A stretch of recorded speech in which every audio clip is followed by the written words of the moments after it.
Om Ron mendonasikan 500 alat tensi digital kepada dokter umum dan klinik di Jawa Timur bekerjasama dengan Perhimpunan Dokter Umum Indonesia atau disingkat dengan PDUI.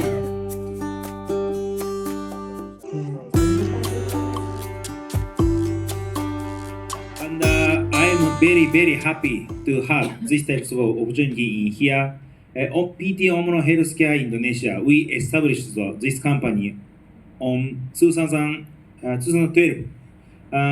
This is the first time for PT Omron Healthcare Indonesia to hold this types of public relationship activity in Surabaya.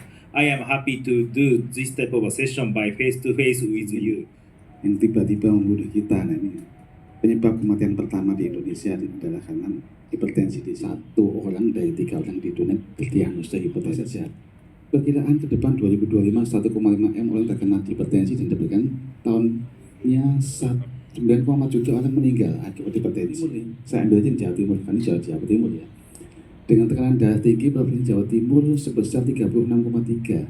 Terus meningkat prevalensinya dari 2013 26,4 naik lagi 2018 Riskesdas Jawa Timur, ini Jawa Timur ya. Datanya seperti ini. Semua data nggak ada yang menunjukkan penurunan. Semua data naik semua menunjukkan di sini. Jadi ini yang harus kita antisipasi, bagaimana kita BPJS pun jumlah uang yang dikeluarkan banyak juga di Jawa Timur 11 jutaan lebih dengan proporsi laki-laki 48, perempuan 51. Tidak tahu kenapa ini ibu lebih tinggi. Di sini pelayanan sudah meningkat sekali dengan adanya BPJS di sini. Nah, makin banyak ada BPJS, kemudian ada kegiatan dokter-dokter baik di puskesmas, dokter praktik mandiri, ini semuanya terdeteksi. Tadinya terdeteksi. Lanjut, jangan banyak pola. Lagi ya. Kedua, makanan minum kita tata. Kemudian pemicu stres itu kita kurangi, kan begitu ya. Jadi itu pemicu stres itu jangan banyak mikir, enggak. Kita mikir bagus semuanya. Kalau mau dihitung ya, nun sewu ya, 80.000 sampai 90.000 kita pikir. Bapak Ibu tadi bangun pagi, mulai bangun pagi, mandi, sholat, persiapan, itu dihitung, mikir sampai tidur 90.000 kali. Terus saya dokter bilang ini, jangan banyak mikir Pak. Terus saya pikir, gimana nggak banyak mikir ya tadi? Ischemic heart disease, so we do see very high mortality rate for this reason. Okay, number 3. In Indonesia, 1 in 3 of you are actually at risk of suffering from stroke. So actually the numbers that we are seeing over here is actually quite alarming, right? I think what's important on my next slide is that do you also know that there is a correlation between stroke as well as high blood pressure?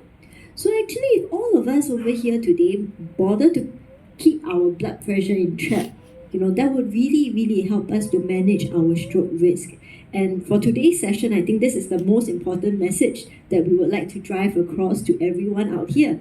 It's really to actively take care of your blood pressure and to manage your health. Yeah? Okay, in Indonesia over here, do recommend home blood pressure monitoring because like what the doctor shared earlier on is that our blood pressure fluctuates and there are many mass hypertension, white coat hypertension as well, which we want to avoid. Di bangkunya masing-masing. Demonya ini Omron di websitenya mencoba untuk mengaplikasikan stroke risk calculator. Jadi nanti Bapak Ibu media bisa lihat ada sekitar 20 pertanyaan ya yang mungkin bisa dijawab dalam waktu kurang lebih 3 menit ya, seperti ini. Mungkin kita coba langsung dengan Yunis dan Bu Titin ya. Di pertanyaan ini juga ada masalah kolesterol, kemudian ada kebiasaan olahraga atau tidak, kemudian kebiasaan diet itu juga dihitung ya, sehingga banyak faktor yang harus ini. Untung bahwa ya keuntungan kalkulator ini saya kebetulan saya lihat itu ini, jadi ada rekomendasi. Jadi dari faktor psikologi bisa naik turun tekanan darah itu. Kemudian dari asupan makanan bisa juga naik turun. Kadang kita suka makan asin, kadang enggak. Kemudian faktor minuman, tadi faktor minum beralkohol, itu tergantung dari kebiasaan. Kemudian usia. ya, makin tinggi usianya akan makin tinggi tekanan darahnya. Kemudian seks tadi kan ada perbedaan ya laki-laki dengan perempuan tadi. Terus kemudian ada beberapa hal yang misalkan ada nggak penyakit dasar. Artinya seseorang itu sudah punya penyakit dasar sebelumnya, punya diabetes, kemudian mempunyai penyakit-penyakit yang lain yang mendasarinya, misalkan sudah punya penyakit jantung bawaan, bisa seperti itu bisa juga menimbulkan tekanan darah yang naik turun. Tapi paling sering biasanya di awal adalah masalah makanan, kayak hidup tadi yang paling banyak menimbulkan tekanan darah. Jadi penyebab naik turun tekanan darah seperti itu. Kayak hidup ini yang pertama, yang lifestyle itu yang pertama. Sederhana aja.